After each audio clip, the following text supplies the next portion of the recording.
इसके बाद कथा आती है भगवान श्री कृष्णचंद्र का नामकरण संस्कार हुआ। श्री गर्गाचार्य जी महाराज आए और दोनों बालकों का, रोहिणी नंदन और देवकी नंदन का नामकरण किया। नियमतः जन्म के 12वें दिन बालक का नामकरण होना चाहिए। गृह्य सूत्रकार कहते हैं कि द्वादशे हनि नाम कुर्यात्, 12वें दिन नामकरण होना चाहिए।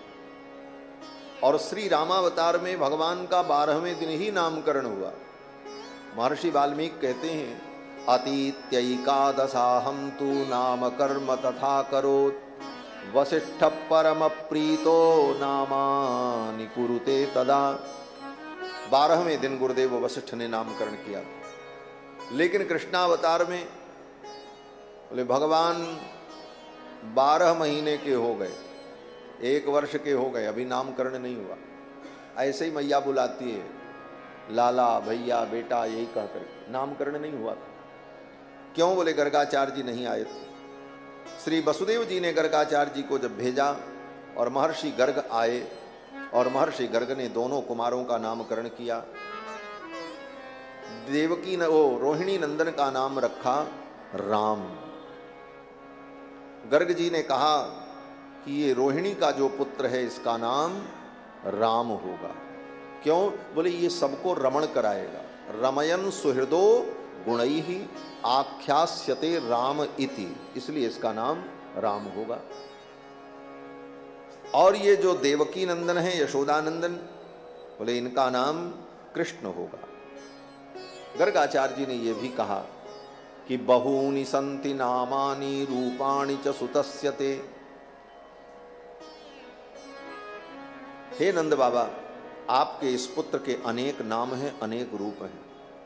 मैं कितना बताऊं, लेकिन आप इतना समझो कि आपका ये बालक बड़ा विलक्षण बालक है। ये बड़ा होकर के बड़े अद्भुत काम करेगा।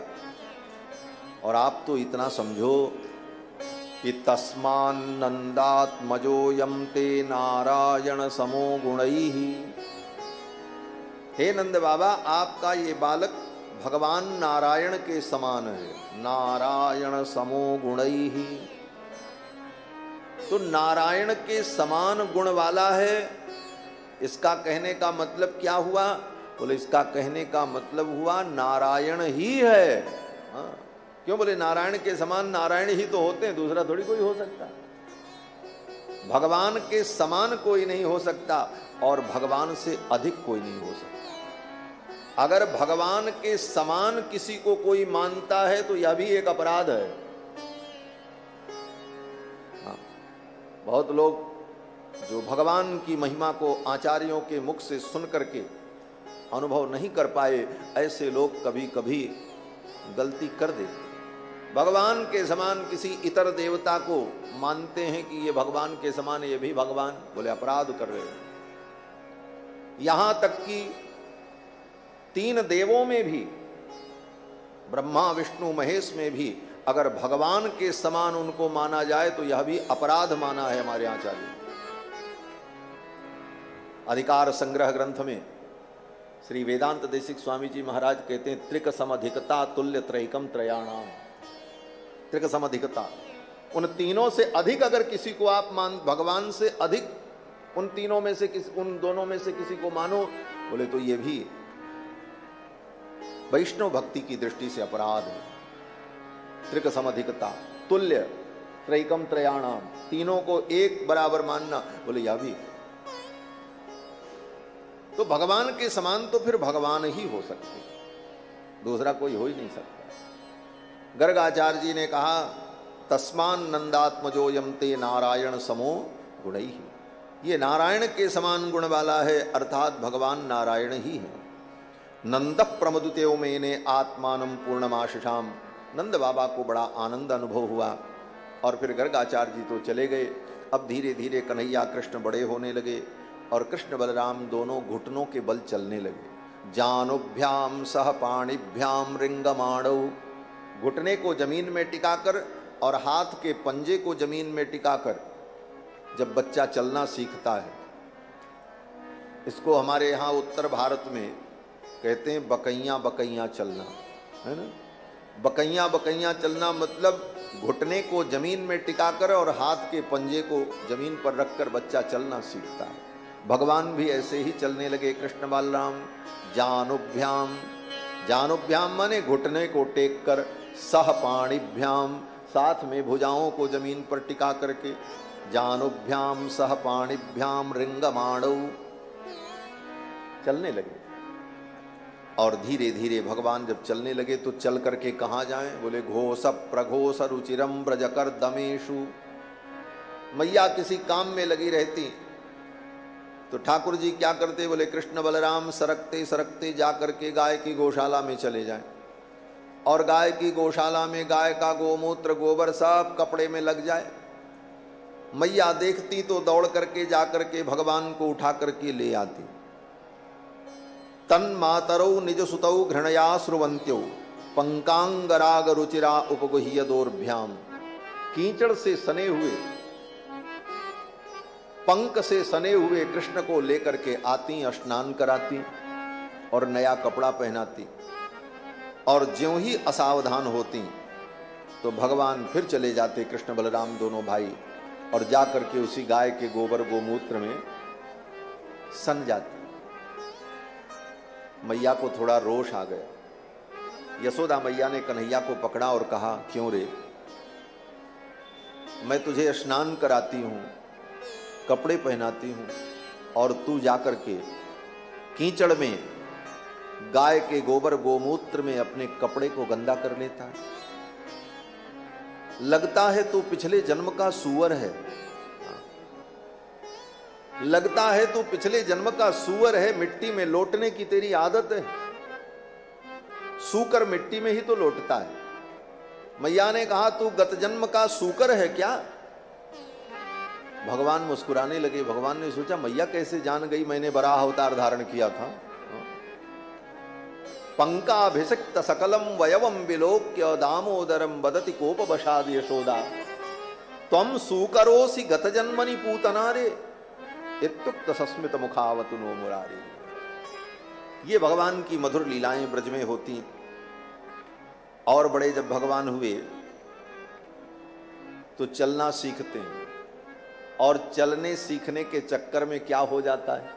बोले बच्चा जब चलना सीखता है तो पहले खड़े होने की कोशिश करता है, किसी को पकड़ करके खड़ा हो जाता है, खाट को पकड़ करके, चौकी को पकड़ करके, टेबल को पकड़ करके खड़ा होता है, फिर धीरे धीरे चलने का प्रयास करता है। भगवान भी खड़े होने का प्रयास करने लगे। और क्या किया? बोले एक बछड़ा खड़ा था, धीरे से चल करके भगवान गए और उस बछड़े की पूंछ को पकड़ा और पूंछ पकड़ करके खड़े हो। प्रगृहीत पुच्छई, उस बछड़े की पूंछ को पकड़ करके भगवान जब खड़े हुए तो बछड़ा तो बछड़ा, वो बछड़ा चौंक गया, किसने पकड़ा। जब चौंका तो भगा बछड़ा। तो भगवान कृष्ण भी बड़े विलक्षण, भगवान श्री कृष्ण ने उसकी पूंछ को छोड़ा ही नहीं, पकड़े रहे कस करके, और कस करके पकड़ लिया। अब आप सोचो कोई बच्चा बछड़े की पूंछ को पकड़ ले और बछड़ा भागने लग जाए और वो पूंछ को छोड़े ना तो क्या होगा? बोले बछड़ा जहां जहां जाएगा वो बच्चा भी पीछे पीछे घसीटता हुआ चला जाए। भगवान कृष्ण ने बछड़े की पूंछ को पकड़ लिया और बछड़ा भाग रहा है। सुखदेव जी कहते हैं राजन वंतर ब्रजे तदबला प्रगृहीत पुच्छै वत्सै रितस्तत उभा वनुकृष्यमाणो। इतस्ततः उभा उभौ अनुकृष्यमाणौ। उभौ कृष्ण बलराम, कृष्ण बलराम दोनों भाई बछड़े की पूंछ को पकड़े हुए हैं, बछड़ा भाग रहा है और दोनों घसीट रहे हैं, आनंद आ रहा है। ऐसी लीला भगवान कृष्ण की ब्रज में होती। और धीरे धीरे बड़े हुए भगवान तो अब क्या करने लगे? बोले अब नवनीत का चौर्य करने लगे, माखन चोरी लीला भगवान। नवनीत भगवान को बहुत प्रिय है, भगवान का एक नाम ही नवनीत प्रिय है। माखन की भगवान चोरी करते और चोरी करके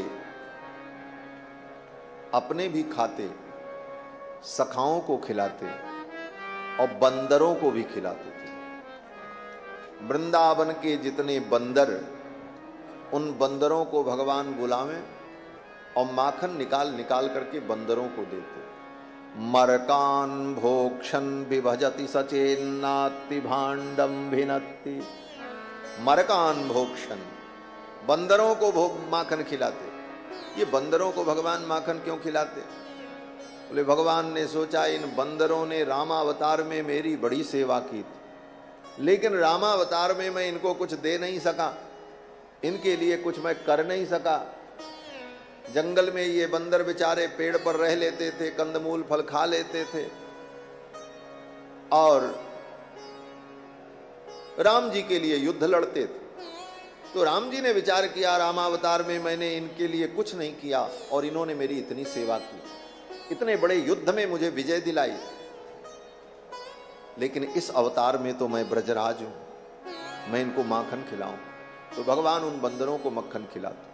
और वो बंदर कोई ऐसे वैसे बंदर नहीं थे महाराज। जब त्रेता के राम जी वृंदावन में कृष्ण बन गए, त्रेता में जो जानकी जी हैं वही रुक्मिणी बन गई। राघवत्वे भवत सीता रुक्मिणी कृष्ण जन्मणी। तो भगवान के जो परिकर थे जो वही सब तो वृंदावन में भी आ गए। अंगद, हनुमान, नल, नील, गवय, गवयाक्ष, ये जितने बानर भगवान के थे सब वृंदावन में बंदर बनकर के प्रकट हो गए भगवान की लीला का आनंद लेने के लिए। और उन बंदरों को भगवान मक्खन खिलाते। मरकान भोक्षण विभजति सचेन्नाति भांडम भिनत्ति। अब भगवान की माखन चोरी लीला जब प्रारंभ हुई तो धीरे धीरे चर्चा का विषय हो गया। आज उनके घर चोरी हुई, कल उनके घर चोरी हुई, और बात जब बढ़ गई तो गोपियों ने जाकर के यशोदा रानी से शिकायत की, उलाहना दिया, मैया ये तेरा लाला तो बहुत चंचल है, मेरे घर में जाकर के माखन की चोरी करता है। अरे मांग करके खा ले, जितना लेना हो ले ले, कोई बात नहीं, लेकिन ये तो पूरी मटकी ही उठा लेता है, अपने भी खाता है, बंदरों को खिलाता है, और तो और अंत में उस मटकी को भी फोड़ देता है। रोज रोज मैं नई नई मटकी कहां से लाऊं? समस्या तो इस बात की। चेन्नाति भांडम विनत्ति। अब जाकर के गोपियों ने मैया यशोदा से शिकायत की। तो मैया यशोदा ने कन्हैया को बुलाया और कहा, लाला ये माखन चोरी तू छोड़ दे। हमारे घर में 9 लाख गाय और इतना माखन मेरे घर में, और तू माखन की चोरी करता है। मैया कन्हैया से कहती हैं कि रे माखन की चोरी छोड़ सांवरे, मैं समझाऊं तो। रे माखन की चोरी छोड़ सांवरे, मैं समझाऊं तो। रे माखन की चोरी छोड़ सांवरे, मैं समझाऊं तो।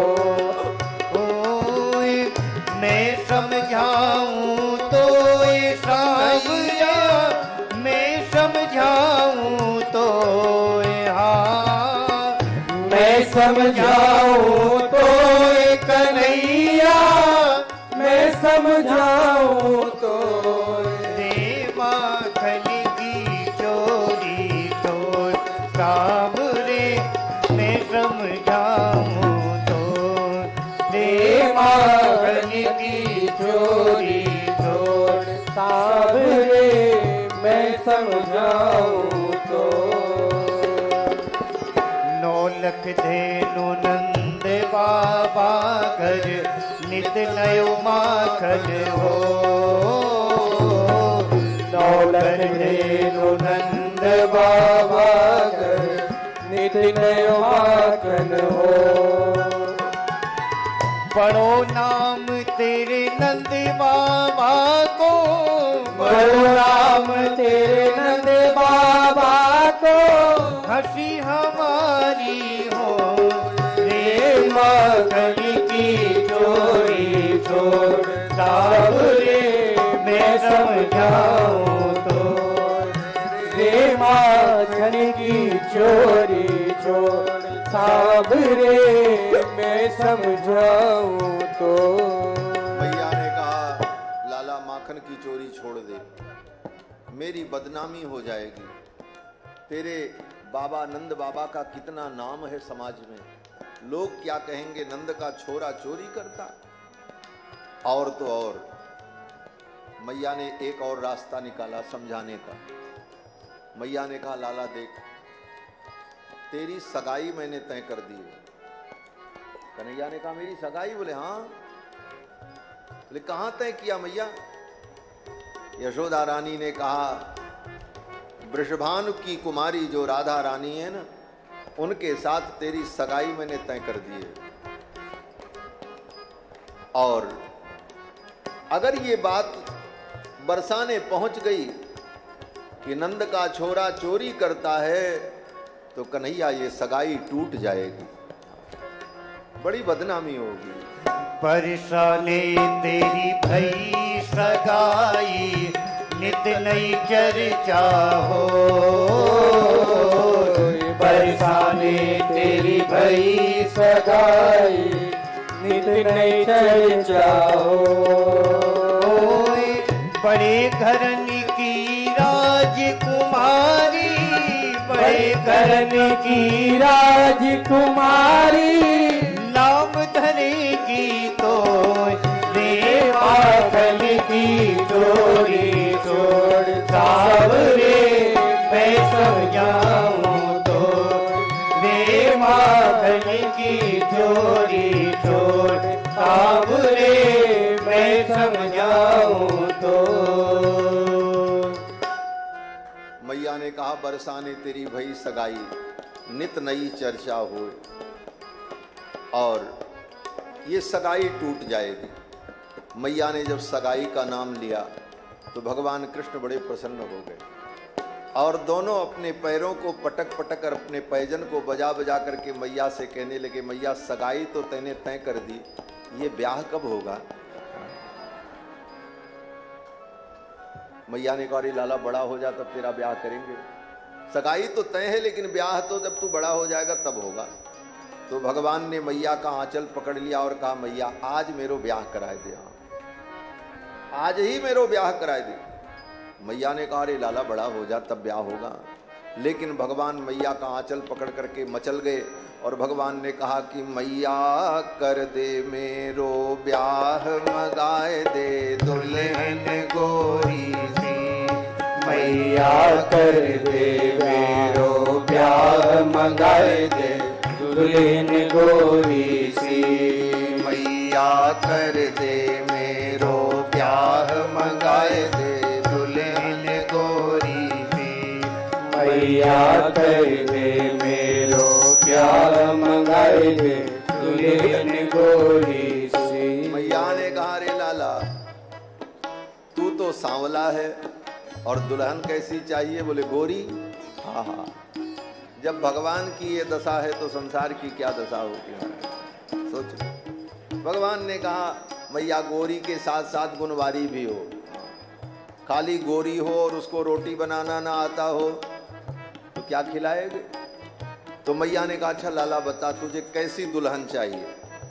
तो भगवान कहते हैं कि गोरी गुणवारी होए गोरी सी बिचारी, अच्छी गोरी गुणवारी होए गोरी सी बिचारी। भलकारी नथवारी बड़े गोप की लली, भलकारी नथवारी बड़े गोप की लली। लली ढूंढ तेरी माया में तेरो कहा जाए, लली ढूंढ तेरी माया में तेरो कहा जाए। झट दुल्हा बनाए बात मान ले भली, झट दुल्हा बनाए बात मान ले भली। मेरे छोटे छोटे हाथन बीच रचाए दे मेहंदी गोरी सी। ओ मैया कर दे मेरो ब्याह, मगाए दे दुल्हन गोरी सी। ओ मैया कर दे मेरो ब्याह, मगाए दे दुल्हन गोरी सी। मैया कर दे मेरो ब्याह, मगाए दे दुल्हन गोरी सी। भगवान कहते मैया मेरो ब्याह कराए दे और दुल्हन कैसी हो? बोले गोरी गुणवारी होए भोरी सी बिचारी। भलकारी नथवारी बड़े गोप की लली, लली ढूंढ देरी माए आमे तेरो कहा जाए, झट दुल्हा बनाए बात मान ले भली, मेरे छोटे छोटे हाथन बीच रचाए दे मेहंदी थोड़ी सी, मैया कर दे मेरो ब्याह मंगाए दे दुल्हन गोरी सी। ठाकुर जी को सब विधि भी मालूम है, दूल्हा ब्याह करने जाता है तो मेहंदी वहंदी लगाना पड़ता है, सब बता रहे हैं। मैया ने कहा अच्छा एक लाला ये बात होता है, ब्याह की तो बड़ी तैयारी करनी पड़ेगी, बारात ले जानी पड़ेगी। भगवान ने कहा देख मैया बहुत बड़ी बारात लेकर के मैं नहीं जाऊंगा। अरे बोले तेरे बाबा का इतना बड़ा समाज में नाम है, कम से कम 1000 लोग तो बारात जाएंगे ही जाएंगे। भगवान कृष्ण ने कहा मैया इतनी बड़ी बारात लेकर के जाऊंगा तो मेरे ससुर जी के ऊपर बड़ा बोझ पड़ जाएगा। बोले तब? बोले छोटी सी बारात बस। हाँ मैया लेकिन बलदाऊ को नहीं ले जाऊंगा। हाँ कल इसने मुझसे झगड़ा किया, एक दिन पहले बलराम जी से कुछ खटपट हो गई थी कन्हैया की, ले न जाऊंगो बारात मोह से राखे नहीं संग। भगवान कहते हैं इसको बारात में नहीं ले जाऊंगा, कल हमसे झगड़ा किया था बलदाऊ भैया ने। तो मैया ने कहा अच्छा कितनी बड़ी बारात होगी?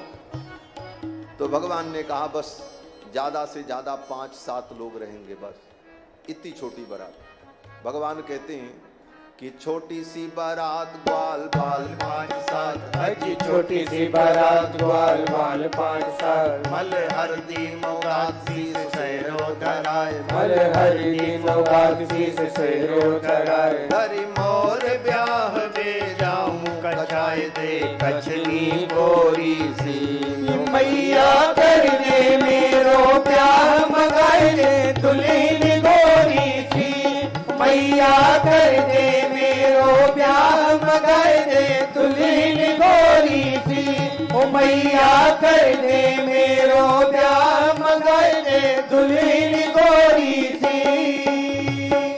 भगवान कहते हैं छोटी सी बारात ग्वाल बाल 5-7, मल हरदी मोगात, हल्दी लगा लेना, ब्याह में दूल्हे को हल्दी लगता है। तो भगवान कहते हैं कि छोटी सी बारात ग्वाल बाल 5-7, मल हरदी मोगात, शीश सेहरो धराए, और सिर पर सेहरा रखवा देना। दूल्हा जाता है ब्याह करने के लिए तो सेहरा पहन के जाता है। धरी मौर ब्याह बे जाऊं, जब ब्याह करने जाऊंगा तो मौर पहन करके जाऊंगा।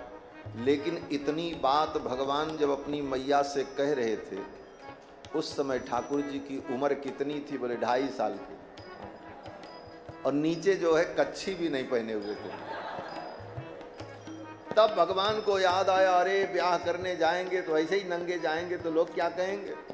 तो भगवान ने कहा मैया धरी मोर ब्याह बे जाऊं कछाए दे कछनी कोरी सी, कछनी पहना देना, ऐसे कैसे जाऊंगा? हाँ कोरी कोरी नहीं नहीं, कछाए दे कछनी कोरी सी, मैया कर दे मेरो ब्याह मंगाए दे दुल्हन। मैया ने कहा अच्छा लाला एक बात बता, तेरी दुल्हन आएगी तो तू अपनी दुल्हन से क्या बातें करेगा? अब ठाकुर जी शर्माने लगे, ठाकुर जी शर्मा जी हो गए महाराज। और शर्माते हुए भगवान अपना सिर नीचे झुकाकर ऐसे ऐसे मूड हिला करके सिर हिलाकर भगवान कहते मैया देख एक बात बताऊं? बोले बता बेटा। बोले मैया जब बहू आएगी ना तो उसको धीरे से सिखा देना। बोले क्या सिखा देना? भगवान ने कहा मैया बहू आएगी तो उसको सिखा देना वो बाबा के सामने हमसे बात नहीं करेगी। हाँ। बोले क्यों? बोले बाबा से हमको शर्म आएगी ना, बाबा के सामने मैं अपनी पत्नी से बात करूं, अपनी दुल्हन से बात करूं, लोग क्या कहेंगे, बाबा क्या कहेंगे? बोले तब? बोले बाबा से बचा करके, जब बाबा सामने न रहें तब वो हमसे प्यार की बातें करेगी। बोले अच्छा और क्या करें?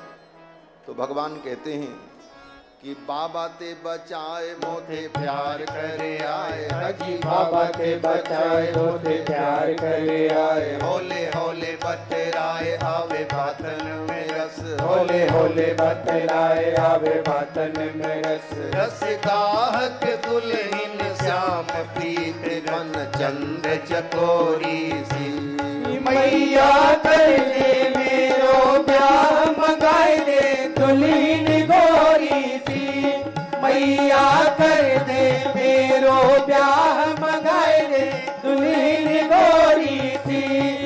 मैया कर दे मेरो ब्याह मंगाए दे दुल्हन गोरी सी ओ मैया कर दे मेरो ब्याह मंगाए दे दुल्हन गोरी सी।